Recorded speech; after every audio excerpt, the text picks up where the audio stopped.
আমি পদ্মজা। পর্ব ২। বাড়িটা মোড়ল বাড়ি নামে পরিচিত। পদ্মজার দাদার নাম ছিল মিয়াফর মোড়ল। তিনি গ্রামের একজন সম্মানিত লোক ছিলেন। ৬ কাঠা জমির উপর টিনের বিশাল বড় বাড়ি বানিয়েছিলেন ৪ ছেলের জন্য।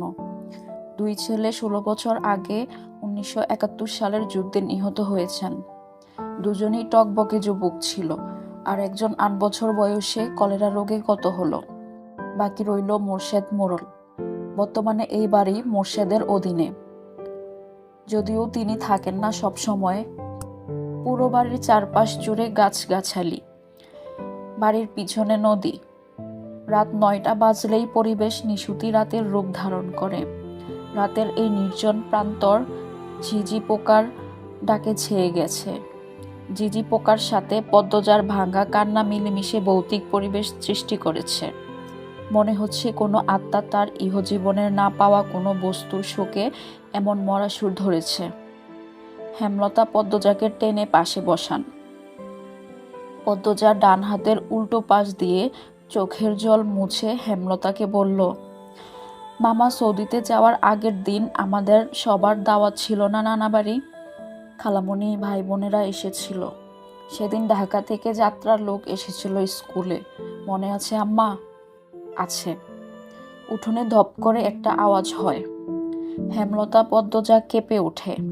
পূর্ণা প্রেমা দরজায় কান পেতে রেখেছিল মা বোনের কথা শুনতে। হুট করে কিছু পড়ে যাওয়ার আওয়াজ হওয়াতে দুজন ভয় পেয়ে যায়। দরজা ঠেলে হুড়মুড়িয়ে রুমে ঢুকে পড়ে। হেমলতা বড় মেয়ের সাথে গোপন বৈঠক ভেঙে দ্রুত পায়ে বারান্দায় এসে দাঁড়ান। উঠানে বিদ্যুৎ নেই। হারিকেন জ্বালান। পিছনে ৩ মেয়ে এসে দাঁড়িয়েছে। একজন মায়ের ৩ মেয়ে নিয়ে একা এত বড় বাড়িতে বাস করাও যুদ্ধ বটে। হেমলতা গলা উঁচিয়ে প্রশ্ন করলেন, কে কে ওখানে? আমি। চিরপরিচিত এই কণ্ঠ চিনতে হেমলতার বিড়ম্বনা হলো না। তিনি ব্যস্ত পায়ে উঠোনে নেমে আসেন। গেটের পাশে মোর্শেদ মোড়ল পড়ে রয়েছে, গায়ে চাদর। হাঁপড়ের মতো বুক উঠানামা করছে তার, যেন দম ফুরিয়ে যাচ্ছে। হেমলতা দুহাতে মোর্শেদকে আঁকড়ে ধরলেন। পদ্মজা পূর্ণা দৌড়ে আসে। মোর্শেদের এমফাইসিমা রোগ আছে। এই রোগে অল্প চলাফেরাতেই শ্বাস টানের উপক্রম হয় এবং দম ফুরিয়ে যায়। শ্বাস নেবার সময় গলার শিরা ভরে যায়। ৩ মা মেয়ে মোর্শেদকে ধরে রুমে নিয়ে আসে। মোর্শেদ এভাবেই হুটহাট করে বাড়ি ফেরে, কখনো কাক ডাকা ভোরে, কখনো নিশুতি রাতে, বা কখনো কাঠফাটা রোদে। মোর্শেদ মোড়লের এই এমফাইসিমা রোগটা ধরা পড়ে ৭ বছর আগে। মোর্শেদের অ্যাজমা ছিল, আবার ধূমপানে খুবই আসক্ত ছিলেন।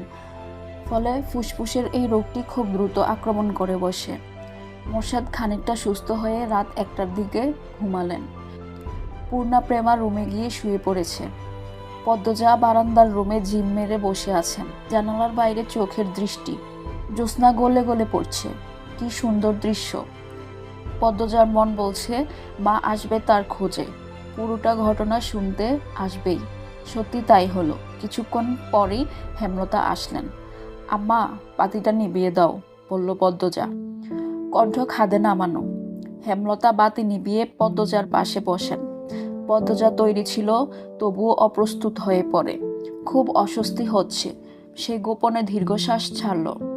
পদ্মজা তখন ৪র্থ শ্রেণীর ছাত্রী, বয়স ১০ ছিল। খুব কম বয়সেই তাকে স্কুলে পাঠানো শুরু করেন হেমলতা।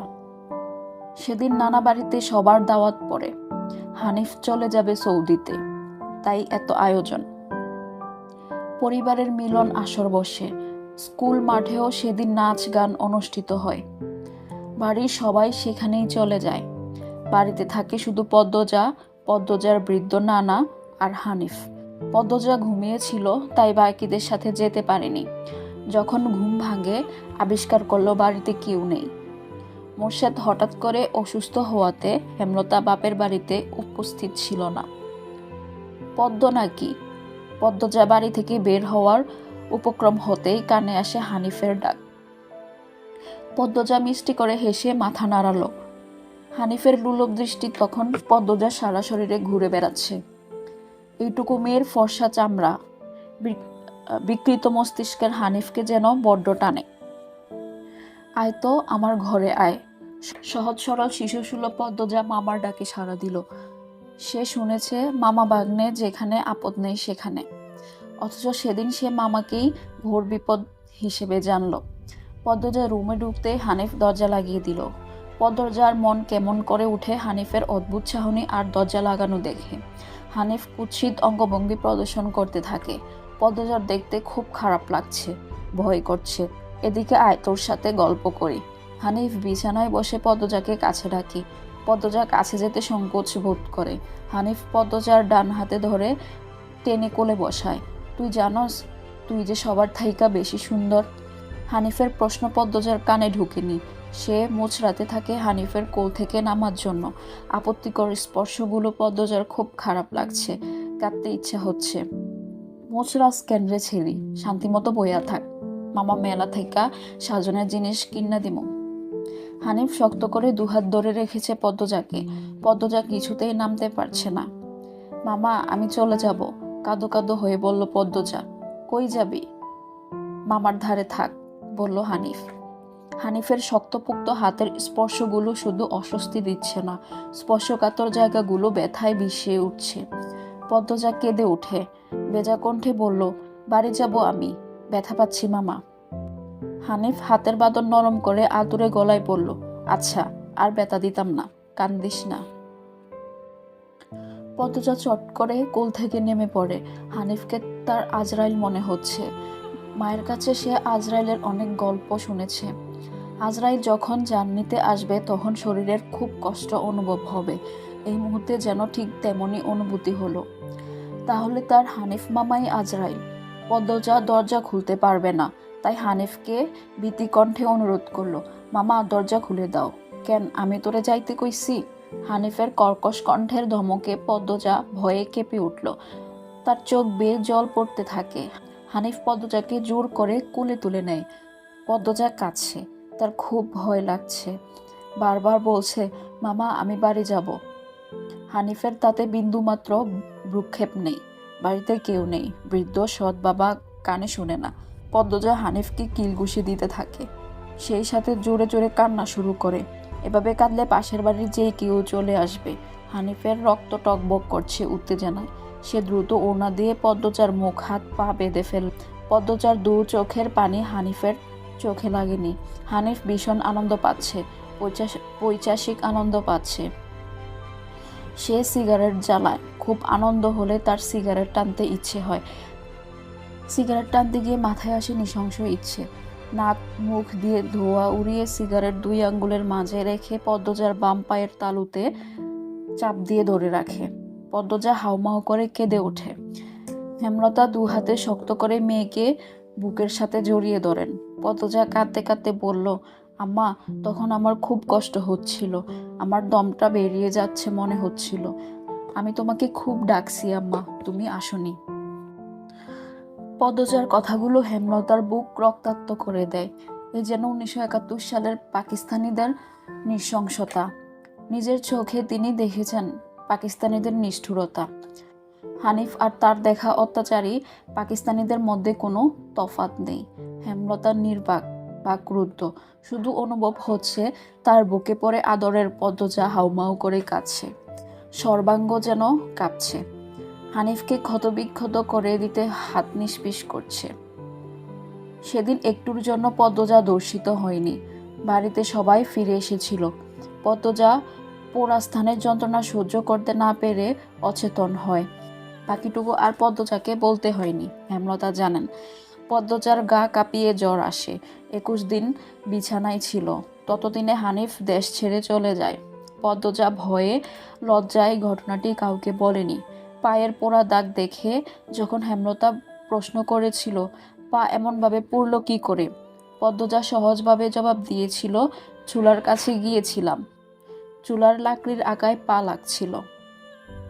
কথাটা পদ্মজা সাজিয়েই রেখেছিল, সাথে অনেক যুক্তি, তাই মিথ্যে বলতে একটুও কাঁপেনি। পুরো ঘটনাটা পদ্মজার বুকে তাজা হয়ে আছে। এই 6 বছরে লুকিয়ে কতবার কেঁদেছে সে। সবসময় চুপ করে কোথাও বসে থেকেছে। হেমলতা মেয়ের নিশ্চুপতা দেখে মাথা ঘামাননি, কারণ পদ্মজা ছোট থেকেই চুপচাপ ছিল। কিন্তু আজ হেমলতার খুব আফসোস হচ্ছে, নিজেকে অপরাধী মনে হচ্ছে। তিনি ভেবেছিলেন তার 3টা মেয়েই তার কাছে খোলা বইয়ের মতো, চাইলেই পড়া যায়। বিশেষ করে পদ্মজাকে বাড়ির পিছনের নদীর বুক দিয়ে তরতর করে বয়ে যাওয়া স্বচ্ছ টলটলে পানির মতো মনে হতো, যার জীবনে অস্বচ্ছ বলতে কিছু নেই, সবই সাদামাটা সহজ সরল।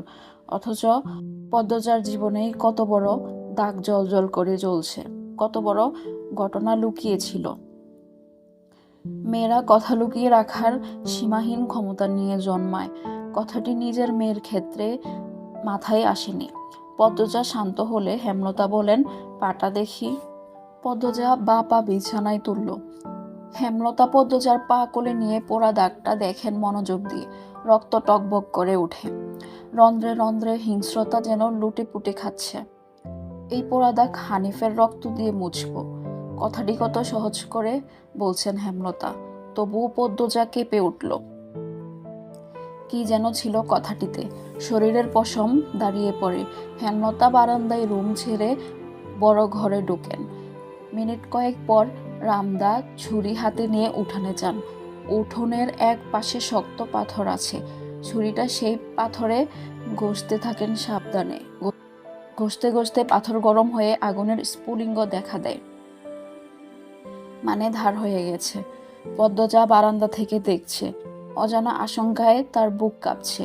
হেমলতা বারান্দা পেরিয়ে রুমে ঢুকতে যাবে, তখন পদ্মজা উৎকণ্ঠিত গলায় ডাকলো, আম্মা, আন্নার চাচার এক মেয়ে নিখোঁজ, শুনেছিস তো বড়দের মুখে? সেই মেয়ের দর্শক হানিফ দর্শনের পর পুঁতে ফেলেছে। অলন্দপুরের এই একটা মানুষই অতটা নৃশংস। আমি তখন ঢাকা পড়তাম, বাড়ি এসে জানতে পারি ঘটনা।